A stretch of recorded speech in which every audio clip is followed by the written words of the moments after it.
sobat-sobat Saperian, perkenalkan nama saya Florentina Inka Rahayunita, biasa dipanggil Inka. Saya dari kelas 10B akan menjelaskan kembali materi yang telah dijelaskan pada pertemuan kali lalu, yaitu tentang hikayat. Ciri dari hikayat yaitu yang pertama, anonim. Jadi, anonim yaitu pengarangnya tidak dikenal. Yang kedua, istana sentris. Istana sentris yaitu menceritakan tokoh yang berkaitan dengan kehidupan istana atau kerajaan. Yang ketiga, bersifat statis, yaitu tetap, tidak banyak perubahan.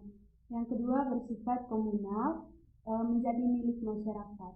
Yang kelima, menggunakan bahasa klais, yaitu menggunakan bahasa yang tidak diulang-ulang. Yang keenam, bersifat tradisional, meneruskan budaya atau tradisi atau kebiasaan yang dianggap baik. Yang ketujuh, bersifat didaktis moral maupun didaktis religius atau mendidik. Yang kesembilan, menceritakan kisah universal manusia, yaitu peperangan antara yang baik dan yang buruk dan dimenangkan oleh yang baik. Yang kesembilan, magis, pengarangnya membaca pembaca ke dunia khayal imajinasi yang serba indah. Yang kedua yaitu pengertian hikayat. Jadi pengertian hikayat yaitu diturunkan dari kata bahasa Arab yaitu haka yang mempunyai arti menceritakan, meniru, menertawakan, menyerupai, berkata, meneruskan, dan melukis.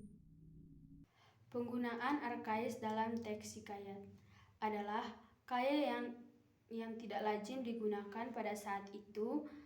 Hal ini berbeda dengan bahasa yang digunakan dalam cerita pendek yang lebih populer. Sistematika penyajian cerita lisan. Yang pertama salam, yang kedua perkenalan diri, yang ketiga penyampaian informasi umum atau sinopsis, yang keempat menyampaikan cerita secara menarik, yang kelima mengajak audiens untuk menyimpulkan nilai moral yang terdapat dalam cerita, yang keenam salam penutup. Selanjutnya jenis hikayat. Satu, bentuk hikayat. Yang pertama cerita rakyat, digambarkan dengan cara jenaka atau komedi. Yang kedua roman, mengulas asmara atau rumah tangga. Yang ketiga epos, mengisahkan sosok pahlawan. Yang ketiga tambeh, menceritakan kehidupan sehingga menyampaikan banyak amanat. Yang keempat, cahara, berfokus pada satu tokoh berpengaruh atau terpuji. Yang kedua, histori. Satu, hikayat Melayu, mengisahkan tentang unsur keagamaan yaitu agama Islam. Yang kedua, hikayat Jawa, memiliki beragam jenis yang dipengaruhi agama Islam dan Minggu. Yang ketiga, hikayat India, memiliki unsur keagamaan Hindu. Yang keempat, hikayat Arab Persia yang sebagian besar hikayatnya dibuat bertemakan Islam. Yang ketiga yaitu berdasarkan isinya. Yang pertama sejarah, yang kedua biografi, yang ketiga agama, yang keempat peristiwa, dan yang kelima cerita. Selanjutnya kaidah kebahasaan.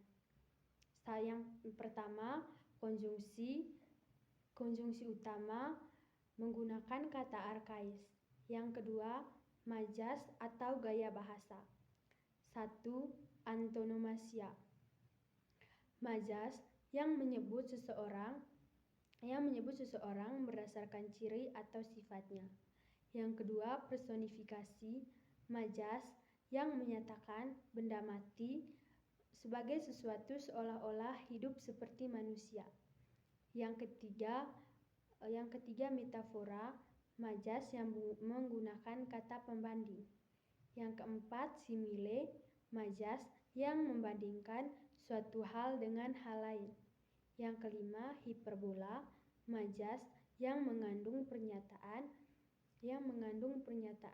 dengan cara melebih-lebihkan sesuatu dari yang sebenarnya.